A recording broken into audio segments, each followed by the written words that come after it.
Radyo Natin Town Hall Meet on Radyo Natin Nationwide. Happy Friday, Luzon, Visayas at Mindanao. Nako, Friday na naman. At syempre, pag Friday, hindi kompleto po ang ating buong araw at ating buong weekend kung hindi po natin makakasama dito sa Radyo Natin Town Hall si Senator Amy Marcos. At kasama niyo rin po ako, Cheska San Diego Bobadilla. At kami ay may pahiwatig na kung anong mga nalalapit na araw.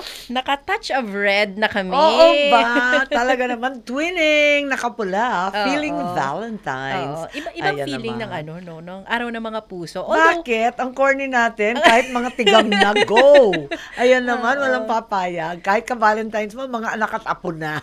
Sige na lang. Ayan, may mga sineselebrate kasi na literal at figurative kapag ganitong February, diba? Feeling romantic. Feeling romantic at saka feeling healthy dapat ang heart natin. Yan. Healthy ang mga heart kasi may Heart Warriors akong program. Alam mo ninyo yun, nakakaaliw. Meron akong program na tinutulungan yung mga bata na magkaroon ng operasyon sa kanilang puso. Dahil yung ibang bata, congenital, may butas sa puso. Nangyari kasi sa akin, 2 kong anak sa 3, may butas sa puso. Ayan, punta kami ng punta sa doktor kasama ng iba. Hindi ko maintindihan. Nadaan sa dasal. Ang swerte ko. 2 taon, biglang nawala. Tapos yung isang anak ko, 2.5 years naman, nawala na yung butas. Kaya lang, yung mga kasamahan namin na iba pang mga bata at mga nanay, andun pa rin sa clinic. Nakikita ko ang payat-payat ng mga anak. Tapos yung mga blue baby, yung kulay itim yung labi. Tapos hindi sila maliksi, hindi masyadong matatangkad. Sabi ko nga sa sarili ko, kapag nagkaroon ako ng pagkakataon, tutulong ako dito. Kasi kami, sinuwerte. Sila naman hindi. Ang mahal-mahal pa naman magpagamot. So ngayon, tuwing may humihingi ng tulong, ayan, sa Philippine Heart Center, kahit papaano, nakakausap ko pa rin ang mga doktor doon, mababait sila. At yung nanay ko nagpatayo noon yung Philippine Heart Center. Kaya, ayun, tulong-tulong. Yun nga lang, kahit bayaran mo, kasi milyon-milyon din na yung mahal Hindi talaga kakayanin kung walang tulong. Kahit bayaran mo, ang haba pa rin ng pila. Ang dami talaga nangangailangan. Oo. So sa ngayon, wala pa tayo talagang programa ng gobyerno na tutugon sa mga ganyan, kahit man lang sa mga bata muna. Wala pa. Ang sa akin, siguro nakaka-3,000 na ako na sa yung kusa natulungan. pa lang yun, Pero kusa lang yun. Ayun, Heart Warriors kasi ang tatapang nila. Alam mo, ang saya-saya pag nag-work yung operasyon, para kang nagsindi ng ilaw. Alam mo yun, from dark to bright talaga. Kasi yung bata na mahina, na nakalugmok, abay, biglang tatangkad, tataba, tapos makulit na, takbo na ng takbo. Ang saya-saya talaga.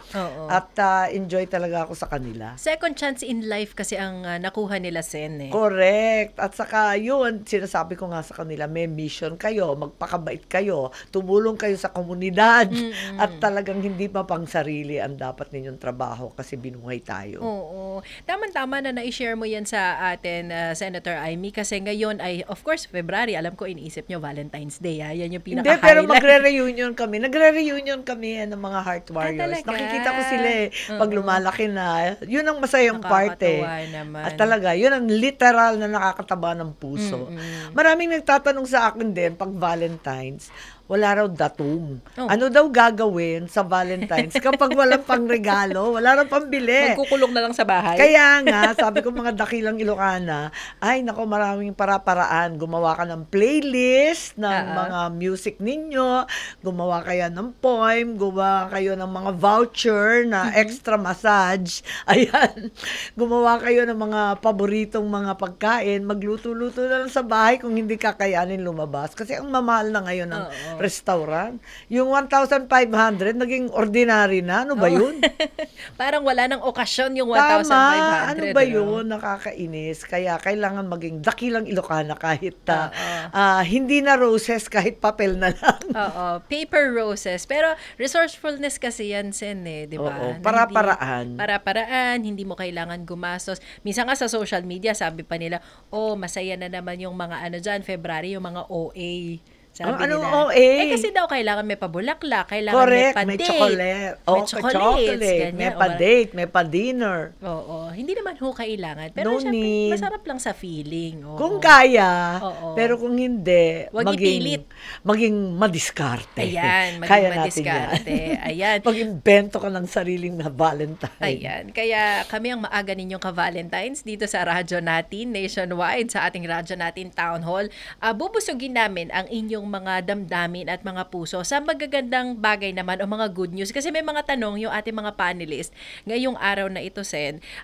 Ilan sa kanila makakasama natin mula radyo natin San Jose sa Occidental Mindoro, si Brenda Valera kasama natin. Maya-maya naman radyo natin Kabangkalan sa Negros Occidental, si Mama Missy Gumakil. At kasama din natin mula sa radyo natin Lupon sa Davao Oriental, si Ian James Palabrica. May mga tanong sila, Sen. At syempre, kapag nasagot kasi yung tanong mo, parang pag nililigawan lang yan. Parang pag nakuha mo ang matamis na oo, di ba? Ikaw talaga. In love ba, Sen? Halata Kaya ba? nga, ano ba? Parang nakakainis ka, ha?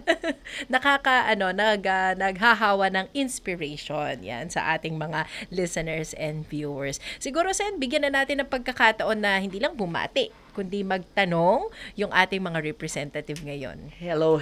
Kumusta Ayan. na? Si Brenda pala. Ayan, unahin natin si Miss Brenda at yung representative natin mula radyo natin San Jose sa Occidental, Mindoro. Magandang hapon and happy Friday, Miss Brenda.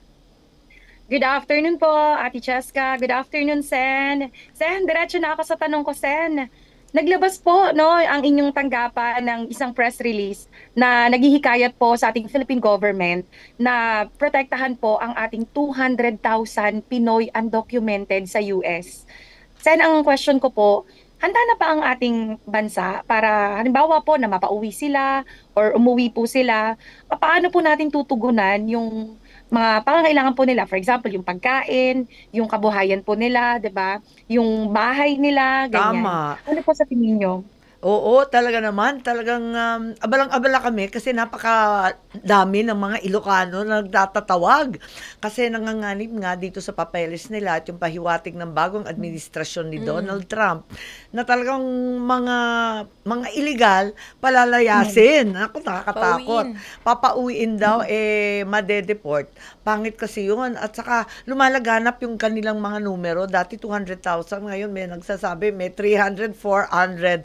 TNT, tago ng tago, aray ko po. Pero ako naman, nagkakaroon kami ng mga pulong-pulong ng mga farmers, mga community, mga forums, mga community forums sa mga iba't ibang grupo at nakikipag-ugnayan sa gobyerno kasi hindi naman lahat pa uuwiin.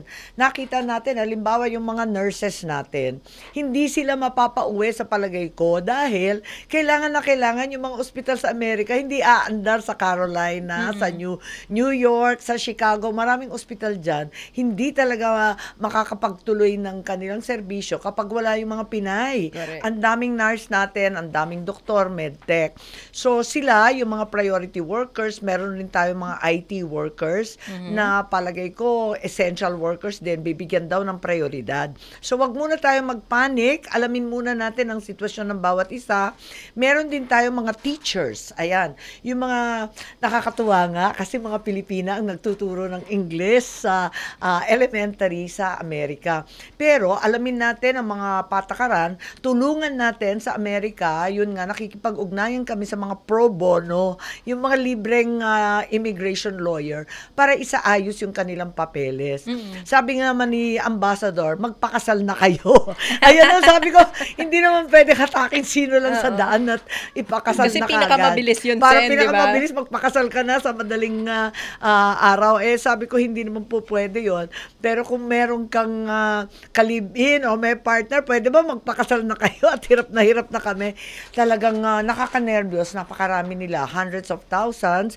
And yun nga, bigyan ng abogado, tapos yung DOLE, DSWD, DFA. Sabi ko, paano tayo tutulong dyan? Unang-una yung PAL. Kasi kailangan bayaran niya ng US government kapag dineport. Yung iba naman, ayaw natin ma-deport, magkakaroon ng bad record, baka makabalik pa, o di kaya magtrabaho sa ibang bansa. Di Ban dapat na. walang, oo, pangit na yung record, kaya tulungan natin sa PAL, sa Cebu pa, kung sino ang pwedeng tumulong. Tulungan na lang natin makauwi, isaayos ang papel, at baka sakali makabalik, o di kaya hindi naman pa uwiin. Oo. Sen, paano yung mga talagang non-essential na Ayun. binanggit mo? Pagdating dito, yun ang kinaiiyak nila at kinakakaba kasi paano yung kabuhayan? May trabaho bang naghihintay sa kanila? Yun ang problema. Maliwanag na kinakailangan maghanda tayo at daan-daan ang darating na non-essential. Yun ang kinakailangan natin na pagsumikapan na talagang magkaroon sila ng trabaho. Yun nga ang kinatatakutan ko at yung iba't ibang labor and employees association nag-uusap-usap sa DOLE, sa NEDA kung paano ang gagawin. Kasi ang kikitain nila dito hindi katumbas. Oo naman. Kahit TNT ka, mas malaki pa rin ang kikitain. Dollars yun eh. Kaya yan ang problema natin. Mahirap Pero tapatan. tignan natin kahit papano.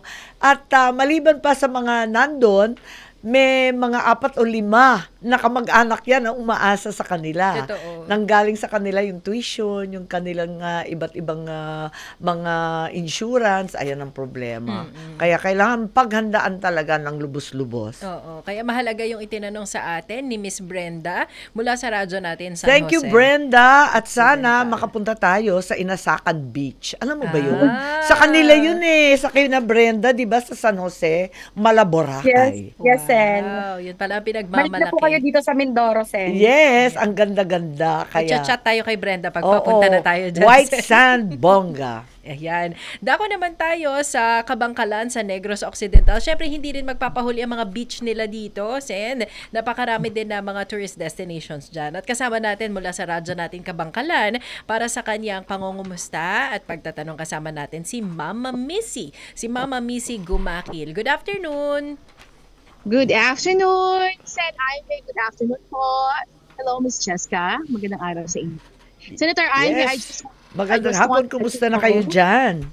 Ay, ma'am, inantay po namin kayo, Senator, noong sinulog sa Kabangkalan. Ay, may sinulog Talagang- pati sa Kabangkalan. Bilib naman ako, pati dyan. May iba't ibang mga versions na talaga, Sen, ang sinulog, ano? Oo, bago pala. Ay, oo nga. Meron bagong version ng ati-atihan and sinulog. Say mo. Actually, Sen, it's not sinulog. It's sinulog. Sa Sinulog. Kabangkalan. So, we just had our 49th celebration. So, we're turning 50 the next year. Ibig And mo hopefully sabihin, next year, 49 years na ang sinulog dyan sa Kabangkalan. Opo. Ay, hindi And pala it's sa a different concept. bago. Hindi po kayo siya bago. nagkukumbida, kaya bago sa akin. O Alam biglang niyo, ang kapal, nagpadala ano, po kami ng nagpaimbat, invitation sa inyo. nagpaimbita. Senator, nagpadala po kami ng invitation sa inyo. Kaso we actually were informed na you're not feeling well. Ayun. Ito Oo yun nung nga, nakaraan yung talaga. drama ko. Oo, kaya The nga. long-standing, drama ng ubo mo yan. Kaya nga nakakainis na ayaw gumaling. Ang daldal kasi, no? Ayan naman. Yeah. But well, we're actually looking forward na kung hindi man ngayong sinulog, baka sa mga this coming few days, maging okay po kayo. You are very much welcome po dito sa Kabangkalan City. Ayan, masaya yan. Sen, diretso na po ako sa questions ko. Yes. Question lang pala. Isa lang po. But this is really very, very pertinent at this very point in time. Especially, it concerns about the merging of Negros Occidental and Oriental. Napakalaking area po ito. And, pasado na rin po ito. It's been like a law for already and for implementation. The last time I checked, no? This is the proposed one island, one region. And for now, we are calling the place as NIR or Negros Island Region. Negros Island Region, the merging of the two regions, Negros Oriental and Negros Occidental. Bilang isa po sa mga kilala kong critical thinker at palaban ng senadora sa ating upper house. Ano po ang inyong stand dito at masasabi? Do you Yes. personally believe that this could be of help to the general Yeah. public in the locality? Napasa na yung batas na yan, ano? Napasa namin, lahat kami bumoto dyan. Ako, bumoto dyan talaga. Kasi Republic Act 12,000 at pinag-iisa. Yung tatlo, hindi dadalawang probinsya yan. Tatlo. Negros Occidental, Negros Oriental, pati Siquijor. Siquijor kasama. Okay. Damay din siya kahit hindi siya Negros Island. At pinapalakas ang decentralization kasi nahihirapan naman yung taga Negros ay tatalon pa sa Iloilo City para sa lahat ng Region Kailangan 6. nila. Yeah, Oo. yung mga Department of Agriculture, DSWD, lahat. Yung mga head offices. Lahat ng regional offices nasa Iloilo, nahihirapan sila. Sabi nila magsasarili. Maganda naman yun, kaya sang-ayon kaming lahat. Nung una, may nag-o-object na iba. Kasi ayaw nila mahiwalay sa Region 6. Yung iba naman sa Dumaguete at sa Siquijor, nangangamba na mahihiwalay sila sa Cebu. Pero, kung magkaroon sila ng sariling Negros Island, mas maganda kasi sabay-sabay na ang isla. Kasi ang problema ng isla, iba talaga.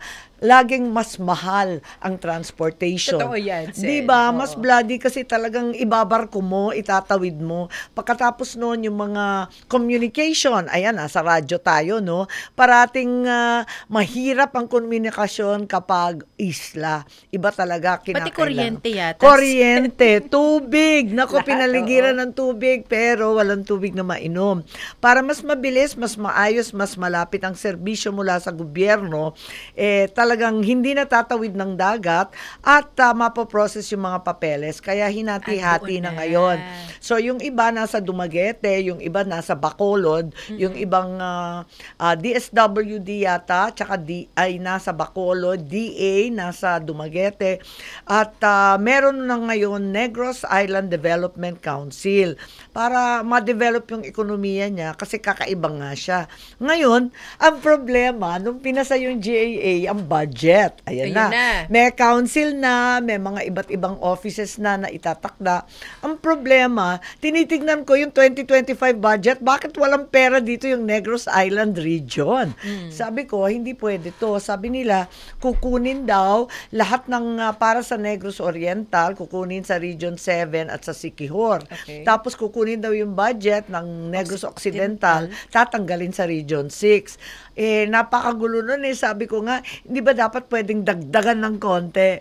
Pero tignan natin, gagawa natin ng paraan yan, bantayan natin. Kasi kinakailangan, buhayin na yan, batas na siya Baka ito'y mas makakatulong talaga para mas mag-upgrade, mag-upscale Right. yung island talaga ng Negros. Very promising kasi yan at saka abala tayo lagi sa Negros Oriental. 'Di ba yung mga NPA na babalitaan pa natin na meron dahil sa kahirapan at yung bagsak presyo ng asukal, medyo tumaas naman at sa Siquijor ang tourism. Ayan, kinakailangan itulak natin ang turismo sa mga isla. Ang Ayun. ganda-ganda. So hopefully yan ang maging solusyon, 'di ba? Tama. Nakikita nating solusyon diyan sa mga concerns na yan. So Mama Missy, maraming salamat sa iyong Thank you, Missy. napaka-relevant na question na ibinahagi sa atin. Dako naman tayo sa Davao Oriental, sa radyo natin Lupon. Sa kanilang taon kasama natin si Ian James Palabrica. Good afternoon, Ian. Yes, good afternoon sa lahat ng mga nakikinig po sa atin ngayon sa radyo natin nationwide. At diretso na po tayo sa ating tanong, lalong-lalo na sa ating pinakamagandang senador na si Ma'am Amy Marcos. Nako, maraming salamat. Mayong hapon, Ian James. Kamusta ang Yes, mayong sinugdanan hapon po, sa Ate bagong tuig? Nako, bagong tuig na kaninyo diha sa Davao Oriental. Hinaot kamong tanan, maayo nga kahimtang. Okay, dito po tayo sa ating tanong po, Ma'am Sen, Amy Marcos, Ma'am Senador Amy Marcos. Ito po ang tanong po namin dito, lalong-lalo na dito sa Mindanao. Ito po, ano ba ang maitulong ninyo sa mga hog raiser na apektado ng ESF, lalong-lalo na dito sa Mindanao at Davao Oriental? May tulong pinansyal po bang nakalaan para sa kanila? Yes, eto ang problema natin, pabalik-balik yung ating ASF. Akala ko nasugpo na kasi nag-umpisa yan, di ba, noong 2019. At nagkalat yan sa buong bansa. Pero yung Mindanao, nung umpisa, clear. Wala. Oo, hindi siya naka-red alert. Okay na okay. Kaya lang, eto nga, nagkalat na naman, 2024, tumaas na naman last year. Pagkat, aminin natin, ang karamihan ng ating mga babuyan, hindi naman commercial. commercial na malakihan, kundi backyard. Oo, may 6, may 5 na mga baboy. At yung biosecurity na sinasabi, napakahirap. Kasi ang pinapakain, hindi naman yung controlled katulad sa commercial na talagang high-tech ang pagbibigay ng pagkain, kundi yung mga tira-tirang bahay. Kaya yung sinasabing biosecurity, ang hirap talaga palawakin. Mahirap ma-achieve eh. Kasi talagang 67% yata ng baboyan natin ang gagaling talaga sa bahay-bahay. So yan ang problema. Ngayon, ang problema din, isa pa, maliban pa doon, yung ASF nang galing sa importasyon. Kaya ako, kabang-kaba na ang solusyon nung umpisa, puro imported na baboy. Mas lalong lalala yan kasi nanggaling nga sa importation. Sabi ko, kung kinakailangan mag-import, dapat kinakailangan magkaroon ng first border inspection. Wala kasi tayong inspection, dumarating. Wala pa tayong ganun. Dapat meron. Ayon sa batas, akala ko meron na. Nung nagtanong kami, wala naman DOH, DA, yung nakatutok talaga, titignan talaga yung baboy, i-x-ray, ano ba tawag dyan, testing yung mga container. Parang scanning. Ng mga ganun. liempo. Wala naman. Nanggaling talaga sa imported yan, ASF. Ngayon, ang gagawin natin sa ating mga magsasakas, kasi nagkalat na yan, at nagkaroon ng ikalawang outbreak nung nakaraang taon, syempre, ayuda pa more. Wala tayong choice kundi tulungan. Kasi papatayin. Talagang ikakal yung mga baboy. Kung papatayin yan, kailangan ng tulong kasi inaasahan nila na mga nganak yun, ibebenta, yun ang inaasahan. So, kailangan palta na lamang ng ayuda. Ikalawa, ang pwede ring gawin, bigyan na lang ng mga transport subsidy, yung malilinis pa. Yung lugar na mga pink, hindi na red alert, yung mga pink na, cleared na, yun, bigyan naman ng konting transport subsidy para maibenta sa maayos na presyo. Kasi yung mga liblib yan hindi siya na-infect. Kailangan talaga bigyan natin ng konting transport subsidy at ang mahal-mahal nga ng gasolina ngayon.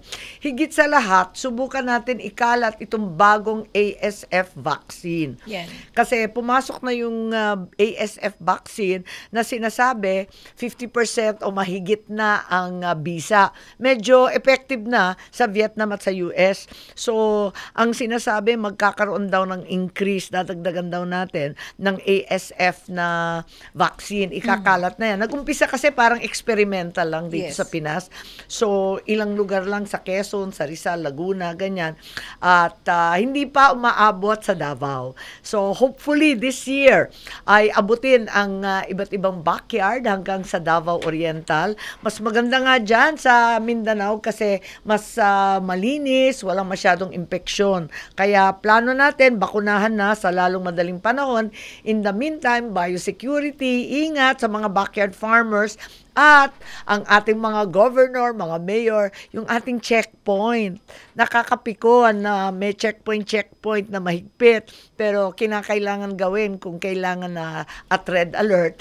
Yung Mindanao, gayahin na lang yung style sa Luzon, wala tayong choice, mag-checkpoint sa pagkakarga ng mga baboy, paglilipat-lipat from one province to the next, dyan nagkakagulo. Ayun. So, yung mga LGU at DA, red alert kung red alert, sumunod tayo. So, kailangan yan sa ating mga preventive measures. Kasama talaga yan, Sen, para hindi na lalong kumalat pa yung ASF. At para sabi mo, nakakapikon, sana matapos na to. Talaga sinabi mo kasi lahat ng produkto namin sa Ilocos baboy. Correct. Press release namin healthy kami, puros gulay, 'di ba? Pinakbet. Pero ano ang kasama ng pinakbet? Baboy, bagnet, chicharon, longganisa, all of the above. Na mga baboy 6 ways kami kumain. Ang hirap ng ganyan. May pagkakataon pa Sen na kumalat yung ASF sa Mindoro. Wala talagang mabili na kahit sa fast food wala yung mga pork variants nila. Hirap. Ang hirap. Ang Pilipino, mahal na mahal ang baboy. Hindi natin na kaya. At pag nakita mo sa Bulacan noon, nung nauna yung kumalat yung ASF, talagang iiyak ka, pinapatay, libo-libong baboy. Sayang na yung sayang hanap buhay nila, wala na. Kawawa naman. Ayan. So, yan ang mga nilulook forward natin na sana ngay masolusyonan na. Unti-unti, sabi nga ni Sen, step by step, utay-utay, hinay-hinay. Yan ang sabi ni Senator Amy. So, once again, maraming salamat kay Ian Palabrica ng radyo natin, Lupon, Davao Oriental, at na-erase kay Senator Amy yung mga katanungan na yan. So, Senator, di ba, kahit na pinag-uusapan natin, ito, panahon ng araw ng mga puso, buwan ng mga puso. Wow, oo nga. Happy Valentine's. Happy Valentine's. I-greet na ninyo, pati mga lola ninyo, mga mami ninyo. Naku ha, kahit hindi lang paano. pambata. Hindi lang pambata, hindi lang panjowa. Ayan, i-greet na rin ng mga lola. Kasi syempre, kulang ng love ang mga lola. Kung minsan, hindi na napapansin ang mga mami. Ayun. They do everything for us, pero hindi man natin napapansin. Ayan. So, hindi lang sa opposite sex o sa mga jowa-jowa. Oh, jowa. Yan, diba? Ano na. At yung mga walang jowa, paano, Cheska? Better luck next year. Aray ko po. Alam mo, naglo-Lonely Girls Club pa kami niyan eh. Talaga? Oo, kami nagva-Valentine's pag wala talaga. Diba? Pwede naman yan. Why Or not? yung family members mo. And family members, diba? And mga barkadang girls din, o yung mga katrabaho sa office. Nako, walang ligtas sa Valentine's. Ayan. Kaya, kinig na lang sa radyo natin nationwide para sa mga lalong walang ka-Valentine. Itong ang panahon mga na to. tigang, nako. Papatugtugan namin kayo ng mga Valentine music para lalo yata silang malungkot. Hindi yata nakakatuwa yun. Baka mag-iyakan tayo nito. Kami ang karamay ninyo sa mga ganyan at pasasayahin na lang natin sila, Sen. Tama. Oo. At dito sa ating episode sa radyo natin Town Hall, lagi kayong sasaya at magiging busog ang inyong mga damdamin dahil maraming nagmamahal sa ating bansa. Isa na dyan si Senator Amy Marcos dahil tuloy-tuloy yung mga proyekto and hopefully 2025 and beyond. Sen. That's right. Tulungan natin ang isa't isa at talagang wag mawalan ng pag-asa kahit mga tigang ng Valentine's. Ano man ang problema, may solusyon. Basta tayong lahat sabay-sabay ang solusyon. Ayan. Once again, maraming salamat na kasama po natin ngayong masayang kwentuhan na ito. Ang radyo natin San Jose sa Occidental Mindoro, si Brenda Valera. Radyo natin Kabangkalan, sa Negros Occidental, si Mama Missy. At sa radyo natin Lupon, Davao Oriental, si Ian James Palabrica. Sen, once again, advance Happy Hearts Day. Yes. Thank you. At kumusta sa lahat ng nakikinig sa atin. Ayan. So, maraming salamat, Luzon, Visayas at Mindanao. Sana figuratively okay ang inyong buhay pag-ibig, pero kung hindi man sana, literal na okay ang inyong mga puso at walang stress at walang sakit sa puso. Tama. So, sana, para sa mga gusto makipag-ugnayan doon sa iyong proyekto. Sa aking Heart Warriors, kung may kilala kayo o may naririnig kayo ng mga bata dyan sa barangay, sa ating mga sityo, na may butas sa puso o may karamdaman ukol sa puso, ay nako, tumawag kayo sa aking opisina at gagawa natin ng paraan, masolusyonan lang yan. Maraming salamat at nag-o-offer si Senator Amy Marcos at ang kanyang opisina at ang kanyang proyekto para matulungan at maasistihan yung mga nangangailangan sa bahagi ng pangangalaga sa puso at operasyon, 'di ba, sa puso? That's right, operasyon. Kung minsan hindi naman kailangan, minsan nadadaan sa gamot, nadadaan sa iba't ibang laser, marami ng paraan. Marami ng solusyon. Ayan, correct. Ayan. So once again, maraming salamat kay Senator Amy Marcos na kasama natin ngayong episode na ito, Luzon, Visayas at Mindanao. Sana'y marami kayong natutunan at na-inspire kayo sa mga napakinggan po ninyong kwentuhan, talakayan at chikahan. Dito po sa radyo natin Town Hall. Nakasama niyo rin po Cheska San Diego Bobadilla. Magandang hapon, Luzon, Visayas at Mindanao. Radyo natin Town Hall Meet on Radyo natin Nationwide.